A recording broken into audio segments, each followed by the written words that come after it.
Hello everyone, मैं अंकुर बबेले आप सभी का स्वागत करता हूं आपके अपने चैनल मैग्नेट ब्रेन्स हिंदी पर। मैग्नेट ब्रेन्स हिंदी एक ऐसा प्लेटफॉर्म है जो हिंदी माध्यम की कक्षा 7वीं से लेकर कक्षा 12वीं तक का संपूर्ण पाठ्यक्रम बिल्कुल निःशुल्क में उपलब्ध करा रहा है। मतलब कि आपको यहां पर किसी प्रकार का कोई पेमेंट नहीं करना है, कोई सब्सक्रिप्शन परचेज नहीं करना है। तो बात करते हैं कि इस वीडियो के अंदर हम क्या पढ़ने वाले हैं। तो हमारा वीडियो होगा एमसीक्यूज, मतलब कि हम बहुविकल्पी प्रश्न देखने वाले हैं। बहुविकल्पी प्रश्न होंगे कक्षा 10वीं के भूगोल के चैप्टर नंबर 4 यानी कि कृषि के, जिसके हमने सारे वीडियोस अभी तक कवर कर लिए, आपने देख भी लिए होंगे, आशा करता हूं ऐसी उससे आपने सीख भी लिया होगा। तो आप यहां पर साथ में जो हम बहुविकल्पी प्रश्न करेंगे तो उनके साथ उसका जवाब भी आप साथ में बताएंगे, कमेंट में तो कम से कम बताएंगे ही बताएंगे कि भाई इसका क्या है, इसका क्या है। ये तो ऐसी कोशिश करेंगे तो इससे क्या होगा कि आपका भी थोड़ा सा ज्ञान बढ़ेगा, हमें भी थोड़ा सा अच्छा लगेगा। तो बात करते हैं पहले नंबर के प्रश्न की। प्रश्न नंबर 1, भारत के दो प्रमुख रेशेदार है ना, भारत की दो प्रमुख रेशेदार फसलों के नाम बताने। रेशेदार फसलें ऐसी बतानी है जिनसे रेशा बनता है, जिनका उपयोग रस्सी बनाने में, कपड़ा बनाने में ऐसा कुछ आप करते होंगे, या दस्तकारी का सामान बनाने में, है ना, दस्तकारी का सामान बनाने में आप उपयोग करते होंगे। तो ऐसी दो रेशेदार फसलों के बारे में आपको बताना है। चलिए, 4 ऑप्शन है, नारियल और चाय, कॉफी और ज्वार, रेशम और जूट और तंबाकू पर रागी। दो बतानी है, जिसमें दोनों सही होंगी वही बताएंगे। नीचे से स्टार्ट करते हैं। तंबाकू जो है रेशा नहीं होता, इसको क्या करते हैं, इसको लोग सेवन करते हैं, नशा टाइप का है ये। और रागी क्या है, एक खाद्य पदार्थ है। क्या है, एक खाद्य पदार्थ है। तो ये तो होगा नहीं ऑप्शन में। रेशम और जूट के बारे में अगर बात करें तो रेशम जो है वो किससे बनती है, आपका एक जो सहतूत के पेड़ पर हम जो कीड़े पालते हैं उनसे हम ले पाते हैं प्यूपा स्थिति में, और जूट से भी निकालते हैं। तो ये दोनों क्या हो जाती है, हमारी रेशा वाली हो जाती है। तो ये तो हमारा क्या हो जाएगा, सही जवाब हो जाएगा। अब बात करें कॉफी और ज्वार, तो कॉफी जो है वो क्या है, पेय पदार्थ है। मतलब हम क्या करते हैं, अपनी कॉफी तैयार करते हैं कुछ इस तरीके से, और इसमें हम अपनी कॉफी पी लेते हैं। ऐसी गरम गरम कॉफी यहाँ पर आपको मिलती है, पी लेते हैं। ज्वार जो है उसका क्या उपयोग होता है, खाने में। ज्वार आप समझते हैं ना, ज्वार की रोटी खाई होगी। नारियल क्या है, नारियल पानी पीते हैं और नारियल की गरी खाते हैं, नारियल का तेल बनाते हैं, और इसके ऊपर का जो कवर है उसका उपयोग जरूर करते हैं हम रेशे में, रस्सी बनाने में। लेकिन उसके साथ जो चाय है वो पीने में उसका कुछ उपयोग नहीं है। तो सही जवाब क्या है, ऑप्शन नंबर 3 जो है वो सही जवाब है। कौन सा, रेशम और जूट जो है वो रेशेदार फसल है। क्लियर। अब अगले प्रश्न की तरफ चलें। तो प्रश्न नंबर 2 की तरफ चलते हैं। क्या कहता है अगला प्रश्न, आपके सामने है, पढ़ लीजिए एक बार। भारत की कितनी जनसंख्या कृषि कार्य में लगी हुई है, ये बताना है। मतलब भारत को क्या कहते हैं, तो भारत को आप कहते हैं कृषि प्रधान। क्या कहते हैं, कृषि प्रधान। कृषि प्रधान का मतलब क्या है कि यहां पर अधिकतम जनसंख्या जो होगी वो किस में लगी होगी, कृषि कार्य में लगी होगी। क्या कर रही होगी, कृषि कार्य कर रही होगी। तो ऐसा यहां पर कहा गया। 4 ऑप्शन है, आधी, दूसरा 1/3, तीसरा 2/3, चौथा है 1/4। तो इसका जो सही जवाब है वो क्या है, आपका 2/3 जो है वो एकदम करेक्ट आंसर है कि 2/3 पॉपुलेशन क्या करती है, कृषि कार्य में लगी हुई है। अगले प्रश्न की तरफ चलते हैं। प्रश्न नंबर 3, निम्न में से कौन सा एक मोटा अनाज नहीं है, है ना, कौन सा एक मोटा अनाज नहीं है। ज्वार, बाजरा, रागी और मक्का, इनमें से कौन सा मोटे अनाज की कैटेगरी में नहीं आता है। मोटा अनाज जो सूखे में उगाते हैं उनके बारे में बात की गई यहाँ पर, तो उसमें बताना है कि कौन मोटा अनाज नहीं है। तो सही जवाब क्या है आपका, मक्का। ज्वार, बाजरा, रागी मोटा अनाज है, मक्का जो है वो मकाई वगैरह मोटा अनाज नहीं है। सब जगह उगाया जाता है, चारा भी है और खाद्य फसल भी है। क्लियर, मतलब खाद्य ही है, हमारा और जानवरों दोनों के लिए खाद्य। क्लियर। प्रश्न नंबर 4, निम्न में से किसे खरीफ की फसलों में शामिल नहीं किया गया। खरीफ की फसल समझते हैं। खरीफ मतलब क्या होगा कि जिसको हम कब बोते हैं, मॉनसून के आगमन के साथ जिसको बोते हैं उसको खरीफ कहते हैं। और सर्दी में जिसे बोते हैं, मार्च अप्रैल में से काटते हैं, वो रबी कहते हैं। और गर्मियों में मई जून में जिसको बोते हैं वो जायद कहलाती है। तो खरीफ की फसल शामिल नहीं है। चना जो है वो आपको पहले ही पता चल गया कि रबी की फसल है, तो उत्तर भी आपका क्या होना चाहिए, यही। चावल, पटसन, ज्वार, बाजरा, ये सब कब है, खरीफ। मतलब मॉनसून के आने के साथ इनकी बुवाई की जाती है। सब क्या है, आपकी खरीफ की फसलें हो जाती हैं। तो ऑप्शन नंबर पहला जो है चना, वो रबी की फसल है, और हमारे यहाँ पूछा गया कि खरीफ की नहीं है, तो हमें बताना रबी की जो होगी या जायद की जो होगी वो टिक कर देंगे। तो क्या होगा सही जवाब, चना जो है वो सही जवाब होगा। अगला प्रश्न है, इसका आंसर जरूर कमेंट करिएगा। निम्न में से किसे जायद की फसलों में शामिल नहीं किया गया है। 4 ऑप्शन है, मक्का, खरबूज, तरबूज और खीरा। इनमें से किसको जायद की फसल नहीं माना गया है। तो जायद में खरबूज, तरबूज और खीरा सब्जियां उगाते हैं, मक्का जो है वो नहीं है। तो सही जवाब क्या हो जाएगा, मक्का जो है वो एकदम करेक्ट आंसर हो जाएगा। अगला प्रश्न, प्रश्न नंबर 6, निम्न में से कौन सी एक रबी फसल नहीं है।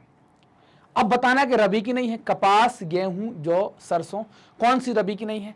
तो गेहूं, जौ, सरसों सब रबी में। जो कपास है वो कब लगाते हैं? खरीफ में। कब लगाते हैं? खरीफ में। कपास का बीज जिसको आप बिनौला कहते हैं उसका भी तेल निकालते हैं कि नहीं निकालते? निकालते हैं। तो सही जवाब क्या है? ऑप्शन नंबर ए जो है वो एकदम करेक्ट जवाब है।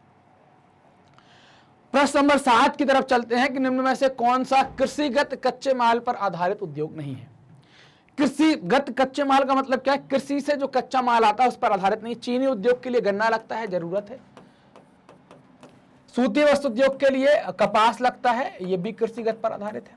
सीमेंट उद्योग के लिए आपको क्या लगता है कि भाई चूना पत्थर वगैरह लगता है, जिप्सम लगता है। और पटसन के लिए भी आपको क्या करना पड़ता है? खेती करवानी पड़ती है ना, आपको कृषि करवानी पड़ती है।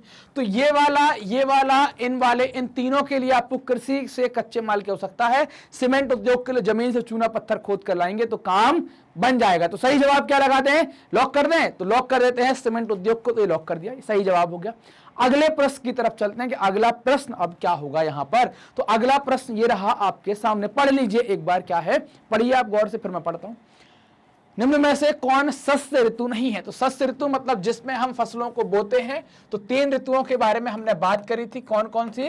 रबी के बारे में, खरीफ के बारे में और जायद के बारे में। ये 3 है।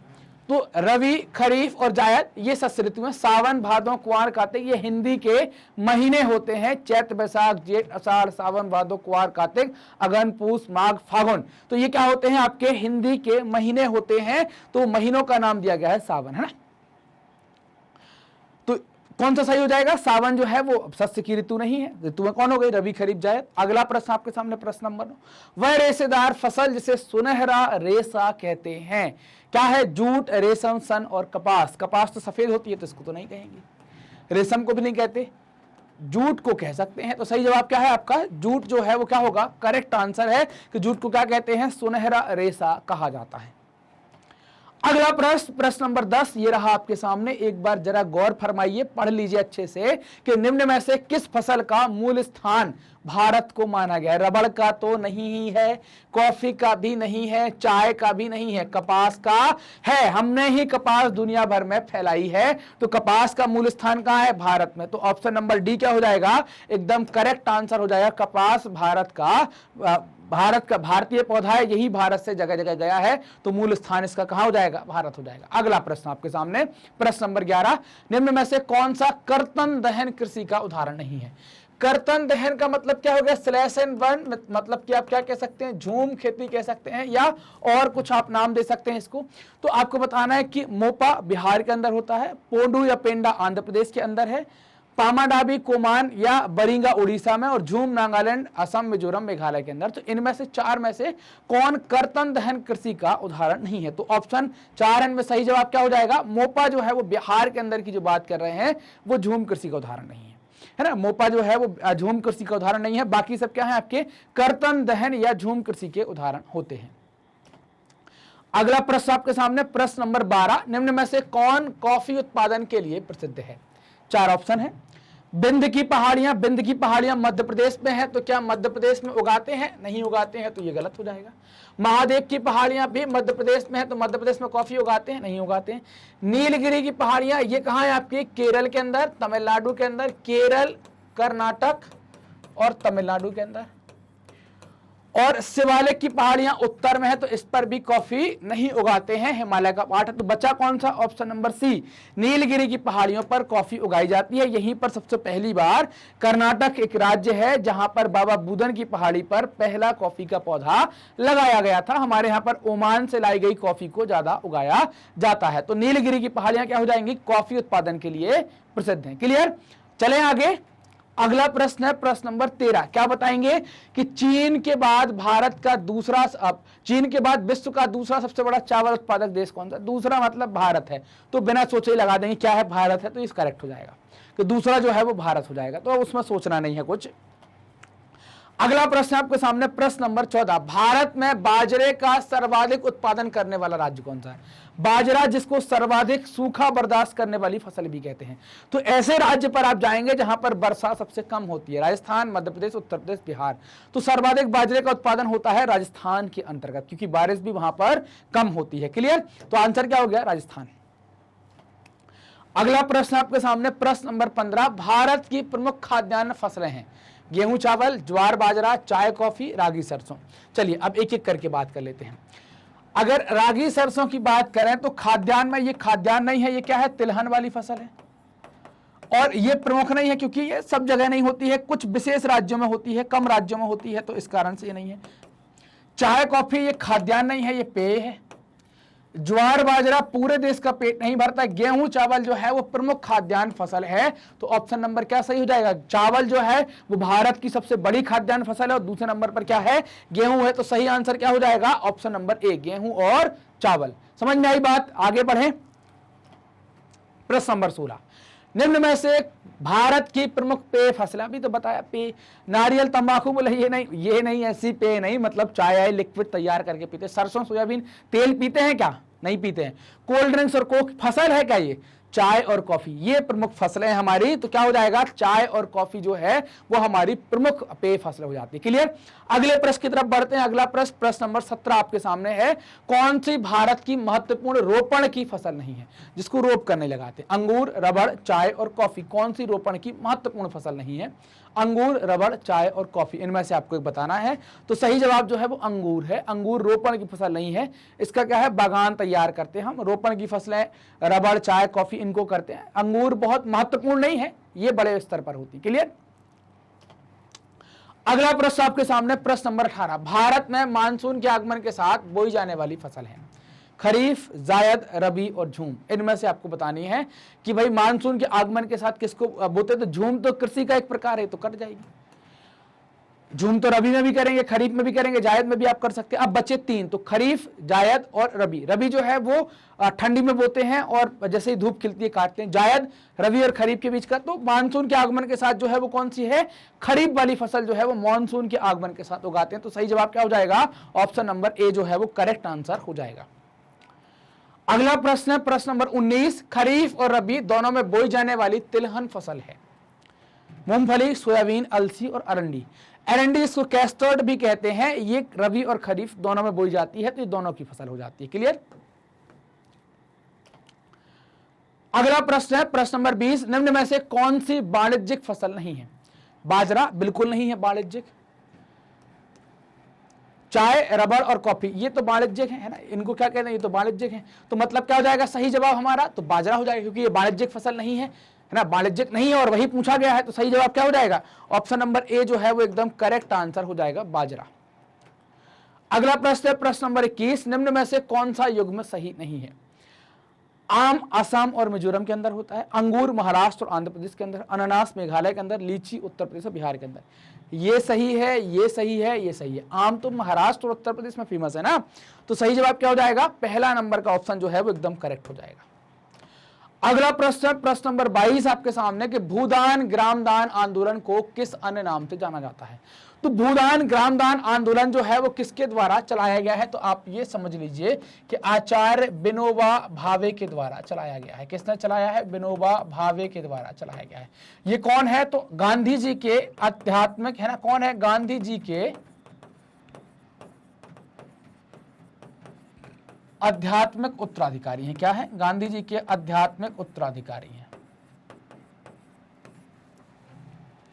इसको रक्तहीन क्रांति कहते हैं ना, भूदान क्रांति, श्वेत क्रांति कुछ नहीं कहते हैं। श्वेत और हरित क्रांति कृषि और दुग्ध उत्पादन संबंधित है, भूदान क्रांति नहीं है, भूदान आंदोलन हुआ था। ये रक्तहीन है, इसमें किसी प्रकार का खून नहीं बहा था, तो ऑप्शन नंबर डी क्या है? एकदम करेक्ट है। अगले प्रश्न की तरफ चलते हैं। प्रश्न नंबर 23 क्या कहता है? तो 23 में निम्न में से कौन सी मिट्टी गेहूं के लिए आवश्यक है? लेटराइट मिट्टी 75 से 100 सेंटीमीटर की वर्षा, काली मिट्टी 100 से 150 सेंटीमीटर की वर्षा, दोमट मिट्टी 50 से 75 सेंटीमीटर की वर्षा, लाल पीली मिट्टी 30 से 35 सेंटीमीटर की वर्षा। दोमट में भी हो जाती है गेहूं, काली मिट्टी में भी हो जाता है, वर्षा थोड़ी सी कम चाहिए है, तो क्या हो जाएगा आपका? ऑप्शन नंबर सी जो है वो करेक्ट हो जाएगा। यहां पर काली मिट्टी भी आता, वर्षा की रेंज ये रहती, ये भी सही हो जाता है ना। अगला प्रश्न है प्रश्न नंबर 24, भारत किन किन फसलों का विश्व का सबसे बड़ा उत्पादक देश है? ज्वार, गेहूं, बाजरा, मक्का, गन्ना, तंबाकू, नारियल, रागी, जूट, कपास, रेशम, दालें, तिलहन, फल और सब्जियां। इनमें ही है, अपन दालों में तो नंबर 1 है, तो इनमें ही है। ऑप्शन नंबर डी क्या हो जाएगा? करेक्ट हो जाएगा, है ना। अगले प्रश्न की तरफ चले तो प्रश्न नंबर 25 क्या कहता है? निम्न में से कौन सा युग्म सही नहीं है? आपको ये बताना, जो सही नहीं है वही हमारे प्रश्न का आंसर क्या है? सही है। मिल्पा मैक्सिको एवं मध्य अमेरिका के अंदर, कोनू को वेनेजुएला के अंदर, रोका ब्राजील के अंदर और लदांग वियतनाम के अंदर। तो इसमें से सही नहीं है उसको बताना। लदांग जो है वो वियतनाम के अंदर, ये वाली बात जो है वो सही नहीं है। ये सारे क्या है? आपकी झूम खेती के नाम दिए गए हैं, सामने देश के नाम दिए गए हैं। प्रश्न नंबर 26, देश के कुल बोए गए कृषि क्षेत्र के कितने प्रतिशत भूभाग पर तिलहन फसलें बोई जाती हैं? 12%, 15%, 18% और 22%। इसमें से कितने प्रतिशत पर तिलहन फसलें बोई जाती हैं? तो जितने में बोई गई हैं तो लगभग उसका आप देखेंगे कि 12% पर तिलहन फसलें बोई जाती हैं। तो सही जवाब क्या हो जाएगा? 12% जो है वो एकदम करेक्ट जवाब हो जाएगा। अगला प्रश्न, प्रश्न नंबर 27, गन्ने की कृषि के लिए निम्न में से कौन सी दशा आवश्यक है? मतलब क्या दशा का मतलब क्या हो गई? स्थिति भी कह सकते हैं। क्या कह सकते हैं यहां पर? स्थिति भी कह सकते हैं। उष्ण आर्द्र जलवायु, 21 डिग्री से 27 डिग्री सेंटीग्रेड का तापमान, 75 से 100 सेंटीमीटर तक की वर्षा, या सभी। तो ऑप्शन नंबर डी जो है वो एकदम करेक्ट हो जाएगा, उपरोक्त सभी, है ना। उपरोक्त सभी यहां पर क्या हो जाएगा? ये चावल की कृषि हेतु आवश्यक भौगोलिक दशाएं आपको बतानी है। जलोढ़ मिट्टी, 100 सेंटीमीटर से अधिक की वर्षा, 20 से 30 डिग्री सेंटीग्रेड तक का तापमान और उपरोक्त सभी। तो इसका सही जवाब क्या है? उपरोक्त सभी जो है वो इसका एकदम करेक्ट जवाब यहां पर हो जाता है। तो ये चावल की हमने दशाओं के बारे में बात करी कि चावल की खेती के लिए कौन कौन सी दशाएं आवश्यक हैं। तो उपरोक्त सभी, जलोढ़ मिट्टी होगी, 100 सेंटीमीटर से ज्यादा की वर्षा होगी और 20 से 30 डिग्री सेंटीग्रेड का तापमान होगा। ये सभी क्या है? चावल की कृषि के लिए अत्यंत आवश्यक दशाएं हैं, आवश्यक भौगोलिक दशाएं यहां पर होती हैं। तो अब चलते हैं अगले प्रश्न की तरफ। हमारा प्रश्न नंबर 29 क्या कहता है यहां पर? तो ये रहा प्रश्न नंबर 29, अधिक दिनों तक वर्षा का वियोग सहना किस फसल के लिए घातक हुआ? वियोग का मतलब क्या है? कि दूरी, मतलब बहुत दिन तक ना मिले ना, दूरी या बहुत लंबा समय। तो किस फसल को बहुत लंबे समय तक वर्षा ना मिले तो उस फसल के लिए घातक होगा? 4 ऑप्शन है, धान, पैडी, गेहूं, व्हीट, चाय, टी और कपास, कॉटन। इन 4 में से एक आपको बतानी है। तो धान, गेहूं, चाय और कपास। तो अब आप ये बताएंगे कि भाई आपके सामने बड़े 2 कंफ्यूजन आ गए, कपास को काट दीजिए, गेहूं को काट दीजिए, ये तो आपने अलग कर दिया। आपने बोला कि सर धान में आप बता रहे थे कि खेत को पानी से भरना पड़ता है और चाय के लिए भी बारिश चाहिए, है ना, वर्षा चाहिए। तो अब यहां पर पूछा गया वर्षा का वियोग पूछा गया, जबकि यहां पर खेत को पानी से भरना है। तो ये तो हम पंप के द्वारा भी भर सकते हैं, तो ये भी नहीं होगा। तो ऑप्शन नंबर क्या हो जाएगा? सी जो है वो करेक्ट हो जाएगा कि चाय एक ऐसी फसल है कि अगर वर्षा नहीं होगी बहुत लंबे समय तक तो फसल खराब होना स्टार्ट हो जाएगी। अगला प्रश्न है प्रश्न नंबर 30, कपास की खेती के लिए सबसे उचित भूमि कौन सी होती है ना? तो काली मिट्टी, लाल मिट्टी, जलोढ़ मिट्टी, लेटराइट मिट्टी। तो कपास भारत में गुजरात, मध्य प्रदेश और महाराष्ट्र में होता है। काली मिट्टी इसके लिए सबसे उपयुक्त मानी जाती है। तो सही जवाब क्या है? काली मिट्टी जो है वो इसका एकदम करेक्ट जवाब हो जाता है। अगला प्रश्न है प्रश्न नंबर 31, के इनमें से कौन सी रबी की फसल है ये बताना है। धान जो है इनको क्या करते हैं? खरीफ में लगाते हैं। मोटे अनाज जो है ये भी खरीफ में लगाते हैं। कपास जो है उसको भी खरीफ में लगाया जाता है। दालों के बारे में आप बताएंगे कि दालें क्या खरीफ में, रबी में? कई सारी दालें खरीफ में, कई सारी दालें रबी में। अधिकांश दालें मतलब आप देखेंगे उड़द मूंग जो है वो किस में लगा देंगे? उड़द और मूंग जो हो जाएगी वो खरीफ में लग जाएगी, जबकि आप और दूसरी मटर, चना आप देखेंगे ये कब लग जाएंगी? आपकी रबी में। तो दाल इसमें हम लगा सकते हैं। चूंकि चावल में, मोटे अनाज में, कपास में हमारे पास ऑप्शन नहीं है कि हम ठंडी में उसको लगा सकें। क्लियर? चलिए प्रश्न नंबर 32, कौन सा राज्य रागी का सबसे बड़ा उत्पादक है? 4 ऑप्शन है, केरल, कर्नाटक, तमिलनाडु और पंजाब। रागी जो अपन ने मोटे अनाज का एक पार्ट, मिलेट्स का एक पार्ट देखा था, तो इसका सबसे बड़ा उत्पादक राज्य कर्नाटक। कर्नाटक पहला ऐसा या बड़ा ऐसा राज्य है जहां पर रागी को पर्याप्त मात्रा में उगाया जाता है। प्रश्न नंबर 33 क्या कहता है, तो ये रहा आपके सामने, आप देखिए एक बार पढ़िए कि भारत विश्व में सबसे बड़ा उत्पादक और उपभोक्ता है किसका, दालों का, कपास का, मक्का का और गेहूं का। उत्पादक मतलब पैदा करने वाला है ना, उत्पादक का मतलब क्या हो जाएगा, पैदा करने वाला, और उपभोक्ता मतलब क्या है, उसकी खपत भी यहीं पर हो जाएगी, है ना, क्या हो जाएगी, उसकी खपत भी यहीं पर हो जाएगी। तो ये वाले राज्य यहां पर बोले गए हैं क्या है, तो भारत में जो दाल है ना, तो हम सही जवाब क्या है, दाल।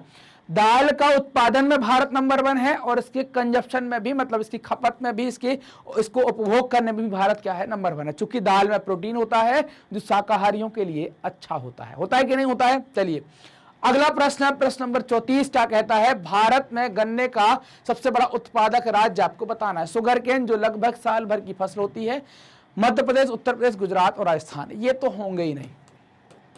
अब आपको बताना है मध्य प्रदेश, उत्तर प्रदेश और गुजरात में से, है ना, मध्य प्रदेश और उत्तर प्रदेश में से आपको बताना। तो बड़ा जो राज्य है वो है उत्तर प्रदेश, ये गन्ने के उत्पादन का सबसे बड़ा राज्य, जबकि आपको चीनी मिल महाराष्ट्र में सबसे ज्यादा देखने को मिलेंगी। प्रश्न नंबर 35 आपके सामने है और आप पढ़ेंगे एक बार, भारत में कपास का सबसे बड़ा उत्पादक राज्य, राजस्थान, महाराष्ट्र, बिहार और गोवा। देखिए कपास के उत्पादन के बारे में अगर आप बात करेंगे तो महाराष्ट्र, गुजरात और मध्य प्रदेश, ये 3 राज्य हैं जो प्रमुख हैं। इनकी रैंकिंग आपस में बदलती रहती है, कभी कोई पहले पर, कभी कोई पहले पर। चूंकि इन 3 में से एक ही ऑप्शन में दिया गया है तो सही जवाब क्या हो जाएगा, महाराष्ट्र जो है वो सही जवाब हो जाएगा, कि महाराष्ट्र कपास का सबसे बड़ा उत्पादक राज्य है। अगला प्रश्न है प्रश्न नंबर 36, निम्नलिखित में से कौन सा उस कृषि प्रणाली को दर्शाता है जिसमें एक ही फसल लंबे चौड़े क्षेत्र में उगाई जाती है। 4 ऑप्शन है, स्थानांतरित, रोपण, बागवानी और गहन। एक ही कृषि जो एक ही फसल को लंबे चौड़े में उगाते हैं तो वो है आपकी रोपण कृषि का उदाहरण है। हमने एक इसी टाइप का क्वेश्चन अभी शुरुआत में देखा हुआ था, आप शायद भूल गए होंगे, भूलना नहीं है, याद रखना है। अगला प्रश्न क्या कहता है, प्रश्न नंबर 37, इनमें से कौन सी एक फलीदार फसल है। फली जिसकी बनती है दालें, मोटे अनाज, ज्वार और तिल। तो इनमें जो है वो है दालें, दालों में फली बनती है ना। तो ये क्या है, फली वाले पौधे होते हैं दालें। इसी कारण से कि गांठों में राइजोबियम होता है जो वायुमंडल की नाइट्रोजन को लेकर जमीन में दे देती है, जिससे जमीन में नाइट्रोजन की कमी कम नहीं पड़ती। मतलब इसी कारण से इनको रोटेशन में लगाते हैं, उर्वरक के तौर पर नाइट्रोजन का भी उपयोग होता है, तो दालों से मिल जाता है जमीन को। समझ में आई बात, जो किसान होंगे वो समझ गए होंगे। प्रश्न नंबर 38, निम्न में से कौन सी फसल मानसून के आरंभ होने पर बोई जाती है, सितंबर अक्टूबर में काट ली जाती है। जायद, रबी, खरीफ और इनमें से कोई नहीं। तो जो खरीफ की फसल है वो मानसून की शुरुआत के साथ उसको बोते हैं और जैसे ही सितंबर अक्टूबर आता है तो उसको काट लेते हैं। तो सही जवाब क्या जाएगा, खरीफ। प्रश्न नंबर 39, निम्न में से कौन सा राज्य भारत में गेहूं का सबसे बड़ा उत्पादक है। मध्य प्रदेश, हरियाणा, राजस्थान और उत्तर प्रदेश। उत्तर प्रदेश आ गया तो क्या लगा देंगे भैया, उत्तर प्रदेश ही सबसे बड़ा हो जाएगा कि ये सबसे बड़ा उत्पादक राज्य है। निम्न में से कौन सी रोपण की फसल नहीं, इसको रोपते नहीं है। गेहूं, गन्ना, चाय और रबड़। इनमें से कौन सी, गेहूं को नहीं रोपते हैं, गेहूं को सीड ड्रिल से या छिटक कर हम बोते हैं। तो सही जवाब क्या हो जाएगा, गेहूं, है ना। तो रोपना क्या है, पौधे से पौधा जो हम रोपते हैं वो रोपना है। गेहूं को रोपते क्या, नहीं रोपते हैं। अगला प्रश्न है प्रश्न नंबर 41, किस प्रकार की कृषि को स्लैश एंड बर्न कृषि कहा जाता है। वृक्षारोपण, ये तो नहीं होगा। गहन, ये नहीं होगा। आदिम निर्वाह, ये शुरुआत में थी। और स्लैश एंड बर्न को कई सारी जगह झूम कहते हैं, कई सारी जगह दीपा कहते हैं, ऐसे नाम इनको दिए गए हैं, है ना। मिल्पा कहलाती है ना, अलग अलग नाम इनको दिए गए हैं। तो ये झूम कहलाएगी, यहाँ पर इसको झूम कहा जाएगा। क्लियर। अब अगले प्रश्न की तरफ चलते हैं। प्रश्न नंबर 42 आपके सामने आएगा, है ना। तो इसका सही जवाब क्या हो गया, आदिम निर्वाह कृषि जो है वो करेक्ट आंसर हो गया। अब प्रश्न नंबर 42 आपके सामने आएगा। प्रश्न नंबर 42 क्या कहता है, आदिम निर्वाह कृषि की विशेषताएं क्या है। बड़ी मात्रा में श्रम, ये तो ठीक है। जब मिट्टी की उर्वरता कम हो जाती है तो किसान स्थानांतरित हो जाते हैं और भूमि के एक नए हिस्से को साफ कर देते हैं। नहरों का प्रयोग करते हैं और उर्वरकों का प्रयोग करते हैं। ऑप्शन नंबर बी जो है वो करेक्ट आंसर है कि यहां पर इसकी विशेषता क्या हो जाएगी, बी, एक स्थानांतरित होना और भूमि के एक नए टुकड़े को साफ करके वहां पर खेती करना। अगला प्रश्न है प्रश्न नंबर 43, हरियाणा और पंजाब में चावल एक व्यावसायिक फसल है, तो यह किस राज्य में एक निर्वाह फसल है। मतलब यहां पर व्यवसायिक है तो किस राज्य में, मतलब मुख्य रूप से खाते हैं। मध्य प्रदेश में चावल मुख्य रूप से नहीं, महाराष्ट्र में मुख्य रूप से नहीं, राजस्थान में मुख्य रूप से नहीं। तो फिर कहां हो गया, उड़ीसा। सही जवाब क्या हो जाएगा, उड़ीसा हो जाएगा। उड़ीसा करेक्ट आंसर है। क्लियर। चलिए अगले प्रश्न की तरफ चलते हैं। प्रश्न नंबर 44, महत्वपूर्ण वृक्षारोपण फसलों के नाम बताइए। चाय, कॉफी, रबर, गन्ना, केला, कपास, गेहूं और चावल, नट। अरे बड़ा ही दिख रहा है ना, इसमें चाय भी है, कॉफी भी है, रबर भी है, गन्ना, तो यही हो जाएगा ना सही आंसर। इसी को लगा देते हैं, सही आंसर क्या हो गया, ऑप्शन नंबर ए सही हो जाएगा। अगला प्रश्न है प्रश्न नंबर 45, निम्न में से कौन से राज्य हरित क्रांति में अपनी सफलता के लिए जाने जाते हैं? पंजाब, उत्तर प्रदेश, उत्तराखंड और गुजरात। तो पूरे राज्य जो है वो फेमस हुआ है पंजाब, पंजाब में पूरे राज्य में, उत्तर प्रदेश में थोड़े से हिस्से में, उत्तराखंड में नहीं हो पाया, गुजरात में नहीं हो पाया। तो हरित क्रांति के लिए प्रसिद्ध राज्य जो है वो कौन सा है? पंजाब है। अगला प्रश्न है प्रश्न नंबर 46, गन्ने को बढ़ने में कितना समय लगता है? 4 महीने, 6 महीने, 1 वर्ष, 3 महीने। तो इसमें लगभग समय लग जाता है 1 वर्ष का। ऑप्शन नंबर सी जो है वो एकदम करेक्ट है। अगला प्रश्न है प्रश्न नंबर 47, चावल को खालिस्तान सेंटीमीटर वार्षिक वर्षा के साथ उच्च आर्द्रता की आवश्यकता भी होती है। मतलब कितनी वर्षा चाहिए है? तो 100+ चाहिए होगी कम से कम। तो क्या हो जाएगा, 100 सेंटीमीटर वार्षिक वर्षा हो या उससे ऊपर हो तो फिर चावल आप पैदा कर सकते हैं। गेहूं की वृद्धि के लिए किस प्रकार के मौसम अनुकूल है? मतलब ठंड में गेहूं बढ़ता है और तेज धूप में घटता है। ये रबी की फसलों की खासियत होती है। किसकी? रबी की फसलों की खासियत होती है। सारी रबी की यही खासियत है। तो ऑप्शन नंबर डी क्या हो जाएगा? करेक्ट आंसर यहां पर हो जाएगा। क्लियर? अगला प्रश्न है प्रश्न नंबर 49, बाजरे के वर्गीकरण के अंतर्गत कौन सी फसल आती है? बाजरा के वर्गीकरण के अंतर्गत कौन सी फसल आती है? मटर और मक्का, सरसों और सोयाबीन, उड़द और मूंग, ज्वार और बाजरा। मतलब आप किसको बाजरे के साथ काउंट करते हैं? तो सही जवाब है ज्वार बाजरा, है ना, ऐसा करते हैं ना, ज्वार बाजरा। तो इसके वर्गीकरण के साथ ज्वार और बाजरा आता है। अगला प्रश्न है प्रश्न नंबर 50, भारत के प्रमुख केला उत्पादक राज्य का आपको नाम बताना। आंध्र प्रदेश, तेलंगाना, मेघालय और केरल। इनमें से कौन सा केला उत्पादन के लिए प्रसिद्ध है वो आप बताएंगे। तो कौन सा है? केरल जो है वो केला उत्पादन के लिए प्रसिद्ध है। ये हमारे एमसीक्यूज कंप्लीट हो गए। बहुविकल्पी प्रश्न हमने यहाँ पर 50 पूरे कर लिए और अपने चैप्टर को एक बार फिर से देख लिया। मैग्नेट ब्रेन्स ने आपकी सुविधा के लिए, आपको परेशानी ना हो, आप बहुत आसानी से वीडियो देख पाएं, इसके लिए अपनी एक वेबसाइट बनाई है www.magnetbrains.com। कैसे उपयोग करेंगे? सर्च बार में वेबसाइट लिखेंगे www.magnetbrains.com। जैसे ही टाइप करेंगे आप हमारे वेबसाइट के फ्रंट पेज पर, मेन पेज पर पहुंचेंगे, मुख्य पृष्ठ पर पहुंचेंगे। यहां से आप कोर्सेज में से हिंदी माध्यम का कोर्स सेलेक्ट करेंगे, क्लास को सेलेक्ट करेंगे। क्लास सेलेक्ट करने के बाद सभी टीचर आपके सामने जो सब्जेक्ट आपको देखना है वो देख सकते हैं। जैसे कि आप भूगोल देखना चाहते हैं तो आपने यहाँ पर वॉच नाउ पर क्लिक किया और वॉच नाउ पर क्लिक करते ही क्या होगा कि भाई जैसे आप वॉच नाउ पर क्लिक करेंगे तो उसका चैप्टर वाइज प्लेलिस्ट आपके सामने होगी। चैप्टर नंबर 1, 2, 3, 4, 5 सब सामने होगी। तो आप क्या करें, एक चैप्टर पर क्लिक करें, उसकी जो वीडियो होंगे वो टॉपिक खुल जाएंगे। आप आराम से वीडियो देखिए कुछ इस तरीके से। पूरा वीडियो देखने के बाद अगले वीडियो पर जाना है तो आप नेक्स्ट वीडियो के बटन का उपयोग कर सकते हैं और आसानी से वीडियो को देख सकते हैं बिना किसी समस्या के। आप जानते हैं कि मैग्नेट ब्रेन्स हिंदी माध्यम के विद्यार्थियों के लिए कक्षा 7वीं से लेकर 12वीं तक का संपूर्ण पाठ्यक्रम बिल्कुल निःशुल्क में उपलब्ध करा रहा है। तो वीडियो कैसे प्राप्त करेंगे? तो वीडियो प्राप्त करने के लिए आपको मैग्नेट ब्रेन्स हिंदी को क्या करना है? सब्सक्राइब। जो वीडियो आप देखते हैं, देख रहे हैं, तो उनको क्या करेंगे? तुरंत लाइक और अपने दोस्तों के साथ शेयर करना ना भूलें। कमेंट सेक्शन में आप डाउट पूछ सकते हैं, आप हमें भी बता सकते हैं कि आपको वीडियोस कैसे लग रहे हैं। धन्यवाद।